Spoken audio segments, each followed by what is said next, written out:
Well, hello, good people. Mark Holmes here, and as always, I appreciate each and every one of you guys. We're actually in the upstairs of a Cape Cod.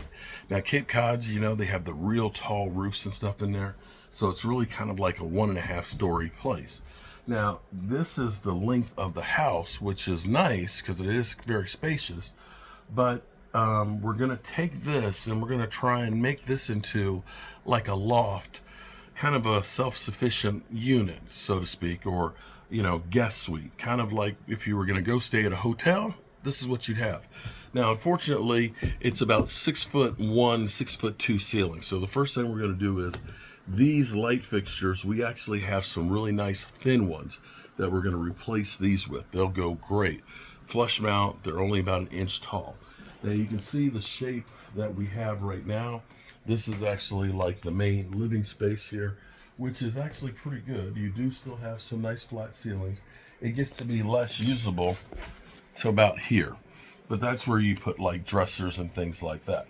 So here's our thought. Now, what has happened with this house over the years is there's actually a half bathroom right here. So we have a sink, we have a 3-inch main sewer line that's in here, we have a toilet and things. They ended up putting down laminate flooring, not the best thing for a toilet.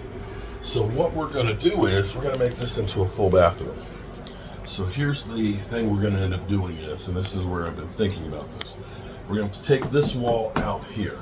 And what we're going to do is we'll basically make a false wall right here. This is the knee wall. And we're going to actually have the vanity will turn. It'll turn this way. So when you're using the vanity, you'll be here. Now we'll do like about a 24-inch vanity. We'll change the window. The window is definitely shot. We've actually already got new windows to go in and replace those. But basically this wall is going to move over to about this point right here. And then we'll put a 32 by 32-inch shower. Now, this door is going to need to move over as far as we can get it to give us enough depth-wise for the shower. So that change is going to have to happen. And then what we'll do is we'll actually put some cabinets in here with a countertop. We're going to use a butcher block countertop. So a microwave can sit up on here. We may do like a 2-burner induction burner to go into the countertop. It's a base cabinet. And since we're running the water here for the shower drain, we do need to have this vented. So we'll continue the plumbing. We'll run it up in the wall, and we'll be able to put a waistline right here for the put a kitchen sink in here, and then we can finish running the vent all the way outside. We already know that we have hot and cold water right here for the sink, so we can carry it right up underneath of it. So the new wall will be here. We'll put another base cabinet here, so this will be where the sink is, and we'll also put like a small, like a 4 cubic foot refrigerator right there. So you got a refrigerator, you got a microwave, a 2-burner stove, you got a kitchen sink. So this is your kitchen here.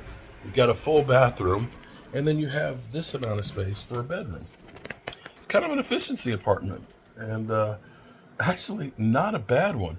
And you can see we've already got our new windows to replace, so I'm going to be putting those in here. Put in new windows. We've got some spackling and stuff that we need to do. There was some roof damage, a roof leak that happened. Changed the light fixtures, put in a new door over there, and this is what we're going to be working on. So I hope you guys follow along in here. Now, if you're a single person, a young person, and you're just starting out, this would be a great space. This is a king-size bed. I don't know how they got it up in here, but they've got it in here. But if you were to have a queen-size bed in here or a full-size bed, it'd actually be quite a bit of space that you could have. Put a table in here, a chair, a desk, or whatever in here. So this day and age, as much as it costs for rent for people, I mean, it's getting to be, it's insane. Now, even here in the country, 3-bedroom houses and apartments are going like $1,500–$1,800. And it used to be just about 5 or 6 years ago, that was about $800. So finding ways to be able to house people, and if you have a house and you have an extra room, there's nothing wrong with like being able to have extra space for your kids and things like that, because when you pay rent to somebody, that rent only has one thing to say, and that's goodbye. And if you're a young person that just got out of college and you're trying to pay off college loans and then you're spending $1,800 for a place, there's strength in numbers. And as families, we need to start recognizing, hey, my kids staying with me and helping them get themselves established is things that we could build together and be able to build wealth together as opposed to building wealth for somebody else. So stay tuned, people. Stay tuned. I've got a truck full of 2x4s, and I've got the tile surround. I've got the shower basin and stuff. I've gone out and dropped about $1,000 on materials to get this thing started. So we're going to get this thing started tomorrow.